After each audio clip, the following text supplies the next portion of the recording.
오늘 우리에게 주신 하나님의 말씀 야고보서 1장 5절의 말씀입니다.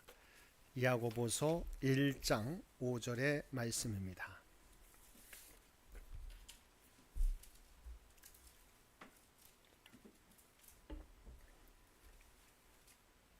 우리 주신 말씀 야고보서 1장 5절 말씀, 신약성경 371쪽 그 근처에 있으리라 생각합니다. 야고보서 1장 5절 말씀, 우리 한 목소리로 함께 봉독하겠습니다. 너희 중에 누구든지 지혜가 부족하거든 모든 사람에게 후히 주시고 꾸짖지 아니하시는 하나님께 구하라, 그리하면 주시리라. 아멘. 오늘도 수능생과 취업준비생을 위한 특별 새벽 기도회 4일차 기도회에 참여하며 예배드리는 우리 모든 수험생과 성도들 가운데 하나님의 놀라운 은혜가 언제나 함께하여 주시기를 주님의 이름으로 간절히 축원드립니다. 오늘은 수능시험을 치르는 날입니다. 지금까지 수험생들이 오랫동안 준비해온 결과를 확인하는 날입니다. 지금까지 흘린 땀과 눈물과 수많은 밤을 지새우며 준비해온 것들을 우리 하나님은 보시고 아시는 줄 믿습니다. 하나님은 눈물을 흘리며 씨를 뿌리는 자들에게 기쁨으로 열매를 거두게 해 주실 것입니다. 오늘도 하나님의 함께 하심을 믿고 담대하게 시험에 응하는 바로 수험생 모두 되시기 바랍니다. 오늘은 야고보서의 말씀을 가지고 함께 은혜를 나누겠습니다. 오늘 시험을 치르는 수험생들에게 가장 필요한 기도는 무엇이겠습니까? 하나님, 오늘 시험을 치르는 수험생들에게 지혜를 주시고 지금까지 준비해온 것들이 생각나게 하시고 좋은 컨디션 속에서 실수하지 않고 시험을 잘 마무리하게 도와주옵소서일 것입니다. 그러나 이 기도는 단지 시험을 잘 보게 해달라는 요청이 아닙니다. 하나님께 지혜를 구하며 오늘의 하루를 맡기는 신앙의 고백인 것입니다. 그런데 오늘 본문 말씀에는 지혜를 구하는 자들에게 주시는 하나님의 놀라운 약속이 담겨 있습니다. 1장 5절 상반절 말씀입니다. 너희 중에 누구든지 지혜가 부족하거든 모든 사람에게 후히 주시고 꾸짖지 아니하시는 하나님께 구하라, 그리하면 주시리라. 하나님께서는 지혜를 구하는 자들에게 꾸짖지 아니하시고 후히 주신다는 것입니다. 근데 여기서 말하는 지혜 소피아는 단순한 지식이 아닙니다. 시험 문제를 잘 푸는 능력만이 아니라 상황을 바르게 판단하고 마음을 평안히 유지하며 집중할 수 있는 능력입니다. 즉 자연과 인생의 비밀을 파악하는 능력과 다양한 문제를 해결하는 데 필요한 지식뿐만 아니라 경건하고 올바른 삶을 위해 갖추어야 할 영적 지각력을 의미합니다. 그래서 이러한 지혜는 위로부터 나는데 이 지혜는 성결과 화평과 관용과 양순과 긍휼과 선한 열매를 가득히 담고 있다고 야고보서 3장 17절은 말씀하고 있습니다. 그래서 하나님이 주시는 지혜는 마음의 평안을 가져오고 그 평안은 두려움을 이기게 하는 힘이 됩니다. 그리고 이 지혜는 단순히 이 시험을 잘 마치는 것으로 끝나는 것이 아니라 이 시험을 준비하는 과정에서부터 시험을 치르고 시험 이후에 인도하시는 과정까지 하나님과 나와의 계속적인 관계 속에서 하나님을 더 알게 되고 하나님을 의지하며 앞으로도 하나님의 자녀로 온전히 서도록 인도하시는 것입니다. 그리고 하나님이 주시는 지혜는 결코 우리의 게으름과는 전혀 상관이 없다는 것입니다. 하나님께서 지혜를 구하는 자에게 지혜를 주신다고 하셨기에 우리는 아무런 노력도 하지 않아도 된다는 것이 아니라는 것입니다. 하나님의 지혜를 아는 사람은 우리의 역할과 하나님의 역할을 분명히 아는 사람입니다. 하나님이 알아서 하시겠지가 아니라 제가 할 수 있는 만큼 최선을 다하겠습니다. 그리고 하나님께서는 우리의 실력이 온전히 발휘될 수 있도록 우리의 마음과 환경과 상황을 주장하여 주옵소서입니다. 다윗은 골리앗 앞에서 돌멩이 5개를 준비했습니다. 그 돌멩이는 인간의 준비였지만 그 돌을 골리앗의 정수리에 정확히 맞추신 분은 하나님이셨습니다. 오늘도 하나님께서 이와 같이 역사해 주실 것입니다. 지금까지 최선을 다하여 준비한 것은 내 몫이요 그 결과를 가장 좋은 결과로 이끄시는 것은 하나님의 몫입니다. 오늘도 이 믿음으로 하나님이 주시는 지혜 가운데 담대히 시험에 임하는 우리 모든 수험생들 되시기 바랍니다. 두 번째, 하나님께 구하는 것은 하나님이 그리스도인들에게 주시는 권리라는 것입니다. 하나님께서는 지혜를 구하는 자들에게 후히 주신다고 말씀하고 있습니다.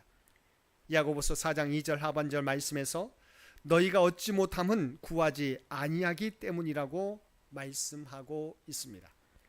그러므로 우리는 그리스도인들에게 주신 권리를 적극적으로 행사해야 합니다. 그런데 구할 때 우리가 주의해야 하는 점이 있습니다. 그것은 자기 정욕을 위해 구하지 말아야 한다는 것입니다. 이어지는 야고보서 4장 3절 말씀입니다. 구하여도 받지 못함은 정욕으로 쓰려고 잘못 구하기 때문이다.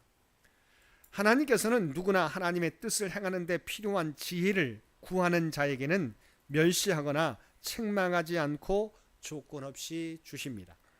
그러나 자기만의 유익을 위해서 구할 때 그것은 하나님과의 올바른 관계에서 비롯된 것이 아니고 하나님을 이용하는 것이기에 응답받지 못하게 되는 것입니다. 우리는 하나님께 지혜를 구하여 구하는 것 이상으로 받았던 대표적인 인물들을 알고 있습니다. 먼저 솔로몬입니다. 솔로몬은 하나님께 지혜만을 구하였으나 하나님께서는 그의 기도를 기뻐하시고 그가 구하지 않았던 부와 영광까지 넘치게 허락하셨습니다. 모세 또한 이스라엘 백성을 위해 시내산에서 40일을 금식하며 기도할 때 십계명뿐만 아니라 얼굴에 거룩한 광채가 나는 은혜를 더하여 주셨습니다. 에스더 역시 이스라엘 백성을 구하기 위한 금식 기도를 통해 직접적 응답뿐 아니라 모르드게가 바사 제국에서 크게 존경받는 인물이 되었고, 다니엘 또한 이스라엘을 위한 회개 기도를 드리다가 바벨론과 바사 제국에서 오랫동안 계속해서 높은 자리에 오르게 되는 은혜를 입게 되었던 것입니다. 사랑하는 수험생 여러분, 그리고 모든 성도 여러분, 기도는 믿는 자에게 주어진 권리입니다.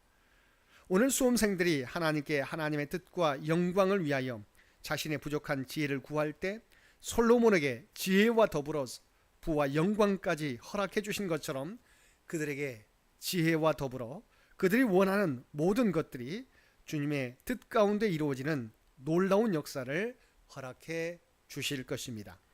세 번째, 모든 것을 주님 앞에 맡김으로 주님의 돌보심을 받는 수험생들 되시기 바랍니다. 베드로전서 5장 7절 말씀에 보면 너희 염려를 다 주께 맡기라 이는 그가 너희를 돌보심이라고 말씀하고 있습니다. 여기서 맡기라는 말은 헬라어로 에피립토라는 단어인데 신학적으로 의미 있는 단어입니다. 에피립토는 위를 향하여라는 에피와 던지다라는 립토의 합성으로서 두 말을 합하면 위로 던져 버리다는 의미입니다. 맡긴다는 의미는 하나님께 바로 위로 던지다, 하나님께 맡겨버리고 주님의 주권적 경륜 아래서 겸손하게 사는 것을 의미합니다. 그래서 하나님께 맡긴다는 것은 내가 통제할 수 없는 것을 하나님께 위임한다는 믿음의 행위입니다. 이제 몇 시간 후면 수능 시험이 시작됩니다. 수능의 결과는 그 누구도 알 수 없습니다. 이제는 주님께 맡기는 수밖에 없는 것입니다. 솔로몬 왕은 잠언 16장 9절에서 이렇게 말씀하고 있습니다. 사람이 마음으로 자기의 길을 계획할지라도 그의 걸음을 인도하시는 이는 여호와시니라. 우리가 자기의 길을 계획할지라도 우리의 갈 길을 인도하시는 분은 하나님이십니다. 하나님께 나의 정욕이 아니라 하나님의 뜻과 영광을 위하여 하늘의 지혜를 구하고 하나님께 겸손하게 맡기며 나아갈 때 나보다 나를 사랑하신 하나님께서 우리의 자녀들의 앞길을 온전히 인도해 주실 것입니다. 오늘도 구하는 자에게 지혜를 주시는 주님을 의지함으로 하나님이 친히 인도하시는 놀라운 은혜를 덧입는 우리 사랑하는 수험생들과 부모님과 우리 모든 성도들 되시기를 주님의 이름으로 간절히 축원드립니다. 함께 기도드리겠습니다. 구하는 자에게 하늘의 지혜를 부어주시는 아버지 하나님, 오늘 수능 시험을 치르는 모든 학생들에게 하늘의 지혜를 부어 주옵소서. 머리가 맑게 하시고 마음의 평안을 주시며 실수하지 않게 붙들어 주옵소서. 준비한 모든 것들이 기억나게 하시고 끝까지 집중하게 하시며 주님의 은혜 가운데 시험에 임하게 하여 주옵소서. 오늘 하루가 온전히 하나님의 은혜를 덧입는 귀한 복된 날이 되게 하여 주시옵소서. 그리하여 눈물을 흘리고 씨를 뿌리는 자가 기쁨으로 단을 거두게 된다는 그 약속이 아버지 하나님 준비하는 모든 수험생들 가운데 임하게 하여 주옵소서. 오늘 또 이 나라와 이 민족을 기억하여 주시고 오직 하나님의 뜻 가운데 통치하시고 인도하여 주시기를 원합니다. 교회 창립 100주년을 준비하며 나아가는 창현재단을 기억하여 주시고 창현재단을 향한 하나님의 뜻을 깨닫고 다음 선교 100년을 준비하는데 부족함이 없게 하여 주옵소서. 온 교우들이 힘과 정성을 다하여 함께 주의 몸된 교회를 세워갈 수 있도록 귀한 은총 허락하여 주옵소서. 육신의 연약함 가운데 있는 많은 환우들을 기억하여 주시기 원합니다. 육신은 연약할지라도 그들의 중심은 늘 하나님을 향하게 도와주시고 하나님을 의지하게 붙들어 주시옵소서. 그리하여 주께 간구하는 자들마다 하나님의 놀라운 치유와 회복의 역사를 경험케 하여 주시옵소서. 각 가정들마다 아버지 하나님 앞에 올려드리는 기도의 제목들을 주께서 아시는 줄 믿습니다. 건강의 문제, 직장에 또한 승진과 관련된 문제, 사업의 문제, 자녀들에 관한 모든 문제를 아시는 주님, 아버지 하나님 주 앞에 구하는 자들에게 하나님은 가장 좋은 것으로 응답해 주실 줄 믿습니다. 믿음으로 나아가게 될 때 아버지 하나님의 놀라운 은혜를 경험하는 주의 백성들 모두 되게 하여 주시옵소서. 오늘 또 우리에게 복된 하루를 허락해 주신 것 진심으로 감사드립니다. 날마다 주님과 동행하며 살아가는 우리 모두가 되게 하여 주옵소서. 오늘 또 세상 가운데 살아가지만 우리가 하나님의 구원받은 백성이라고 하는 구별된 백성이라고 하는 정체성을 잃어버리지 않게 하여 주옵소서. 오늘 또 우리가 서 있는 삶의 자리에서 그리스도의 아름다운 향기와 선한 영향력을 나타내는 저희 모두가 되게 하여 주옵소서.